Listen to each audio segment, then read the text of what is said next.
Opa, hoje eu vou trazer para você um tema que é super importante para te ajudar a prevenir problemas ou até para como resolver ou tratar ou prevenir uma coisa que não é muito legal, um tema que é um tanto desagradável, mas que pode acontecer.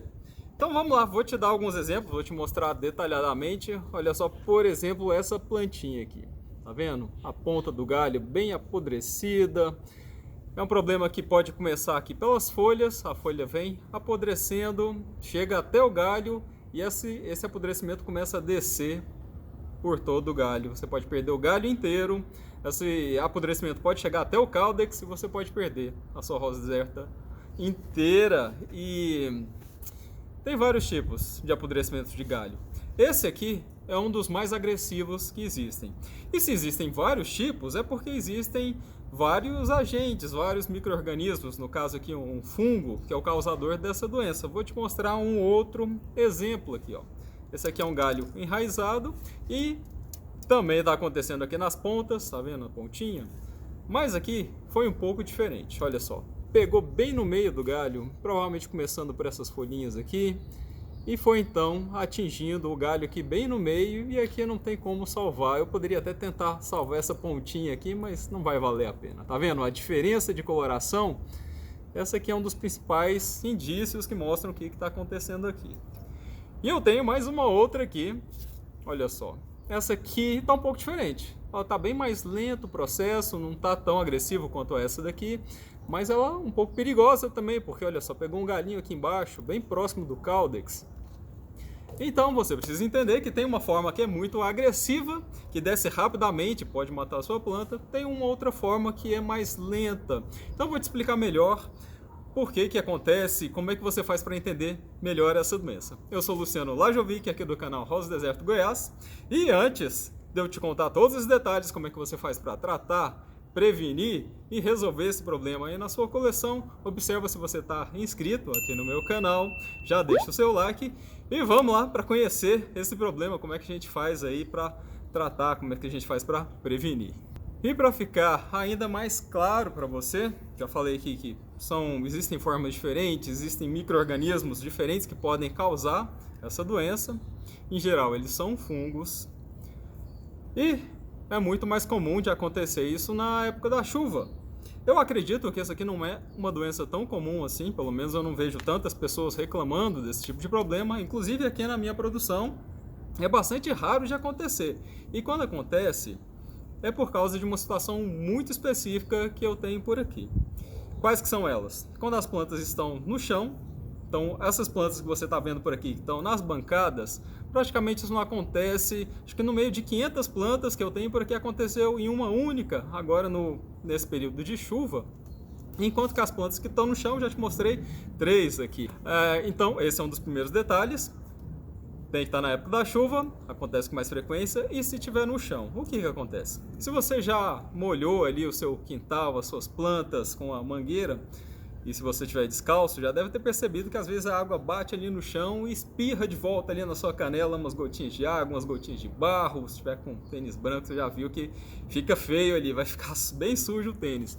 Mas esse é um dos motivos, né? Se você tem ali o micro-organismo fungo no seu ambiente, e como eu falei, são vários, tem alguns que são oportunistas, ele não é um agente que causa essa doença de forma muito específica, mas se ele encontrar ali uma abertura no tecido, uma folha que foi arrancada, sabe, aquelas pessoas que arrancam muitas folhas da rosa do deserto, e aí ele encontrou uma abertura, ele vai entrar ali no tecido da planta e começar a causar uma doença. E existem alguns outros que são realmente doenças agrícolas que podem ser mais agressivas, igual essa que eu comentei, e aí eles podem vir de outras plantas, de algum viveiro, uma planta nova que você trouxe aí para o seu cultivo, ela acabou trazendo aí junto um presentinho desagradável, uma doença. Então essas são as duas principais situações, a planta que está ali no chão e o período de chuva. Se você conseguir evitar essas duas situações, você já vai conseguir prevenir bastante com que isso não aconteça aí na sua coleção, aí nas suas rosas do deserto. E uma outra situação que pode trazer para você esse tipo de problema é fazer poda no período errado ou com um ambiente de cultivo que não está adequado. Você não tem uma proteção, não sabe ainda como fazer o cuidado adequado aí com as suas rosas do deserto. Então fez uma poda aí na época errada, isso pode acontecer, ou até mesmo uma enxertia. Mas vamos lá, vamos começar com a prevenção, como é que a gente faz para resolver. Então você já entendeu que o período da chuva é um dos que pode ajudar a acelerar ou a causar esse problema aqui. Então a primeira forma que você pode utilizar para prevenir é ter uma cobertura. Ou tirar as plantas da chuva, colocar aí em uma sacada, em alguma forma de proteger que a chuva não caia ali e deixe a sua rosa deserto mais frágil para esse problema acontecer. A outra forma é não deixar suas plantas no chão, arrumar uma bancada, arrumar um pedestal, arrumar alguma coisa que vá deixar a sua planta mais no alto, pelo menos uns 50 centímetros. Quanto mais alto, mais protegida a sua rosa deserto vai estar com relação a isso.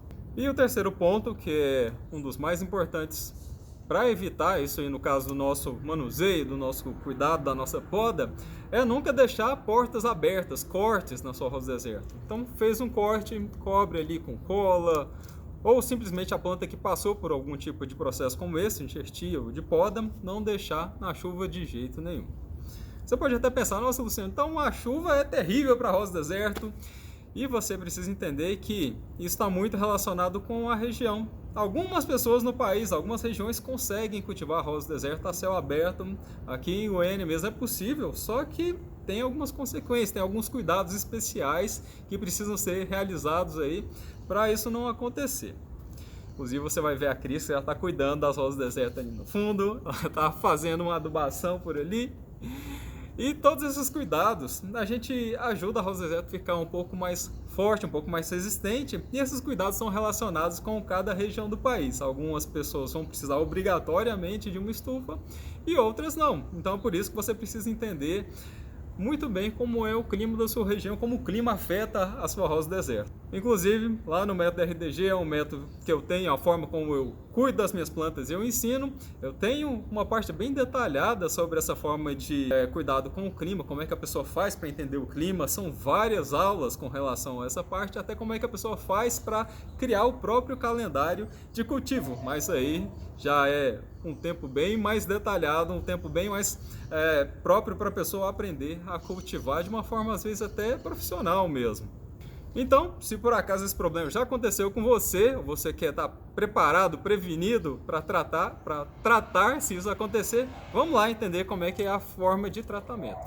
Tem algumas opções e a mais simples de todas, a forma caseira, é fazendo um corte. E você já entendeu que os cortes podem ser perigosos também. Então tem a forma de como é que a gente faz para eliminar essa doença usando aí uma faca. Se eu tivesse uma faquinha aqui na mão, ia ser melhor. E existe um tratamento muito simples que qualquer pessoa pode fazer.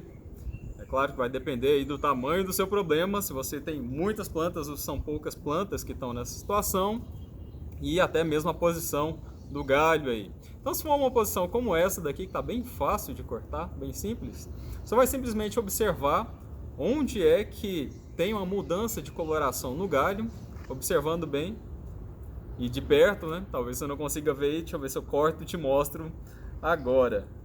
Olha só, você vai fazer um corte de preferência um tanto mais abaixo aí do apodrecimento. Tá vendo a diferença ali de coloração? Então, você consegue observar entre o verde do galho e a parte onde vai ficando amarelado ou amarronzado ou até preto mesmo, e vai cortar pelo menos um dedo abaixo aí dessa mudança de cor. Vai dar uma olhada aqui no galho, vai ver se não ficou nenhum pontinho preto por aqui. Vai observar bem, se tiver ficado algum pontinho preto, corta mais abaixo. Você pode até secar com um papel aqui se estiver escorrendo muita seiva. E aí você vai então proteger. Pode proteger com a canela, pode passar uma cola instantânea, uma cola de secagem rápida, por exemplo. Essas são formas que funcionam relativamente bem. E você pode também utilizar um fungicida. E aí, nesse caso, existem fungicidas que são específicos e fungicidas que são genéricos, que são sistêmicos, amplos. Independente de qual tipo de fungicida que você for utilizar, você vai precisar aí da orientação de um agrônomo para poder comprar. E você vai ter que conseguir explicar para ele o que está acontecendo, para ele poder te ajudar e te orientar aí na compra. Porque, como eu te falei, tem vários micro-organismos, vários fungos diferentes que podem estar atuando. Pode ser aquele apodrecimento mais rápido, pode ser um apodrecimento mais lento. Inclusive tem um detalhe. Esse apodrecimento lento que pode acontecer, às vezes você vê o galho secando e a própria planta consegue se curar. Ela para ali o apodrecimento, você pega o galinho, vira, ele já solta praticamente sozinho ali, já vai ser destacado e você vai perceber que a doença parou. Então você vai ter que conseguir identificar qual dessas duas pode estar acontecendo por aí com você. E depois que você tiver feito esse procedimento de cortar, fez todos os cuidados ali com o galho que você precisa fazer, ainda vai precisar ficar de olho, tá? Fica observando para ver se não volta, se esse apodrecimento não continua. Se você tem poucas plantas, se isso aconteceu com uma ou duas, é fácil de você resolver. Mas se por um acaso você tiver aí 5, 10, 20, muitas plantas nessa situação, você vai precisar de uma orientação mais detalhada. Você vai precisar aprender a fazer mudanças no seu ambiente para poder controlar. As duas eu já te falei aqui nesse vídeo, duas dessas mudanças, mas existem outras. Então você vai precisar de um conhecimento mais técnico, talvez até entrar aqui para o método RDG, onde eu vou poder te orientar mais detalhadamente. Inclusive eu vou até deixar um link aqui embaixo desse vídeo, onde você vai conseguir mais informações sobre o método RDG. Eu espero que todos esses detalhes tenham te ajudado a entender esse problema, essa doença e até a resolver caso ela aconteça aí com você. Já observa novamente se você está inscrito aqui nesse canal, deixa o curtir, deixa o joinha aí e até o próximo vídeo.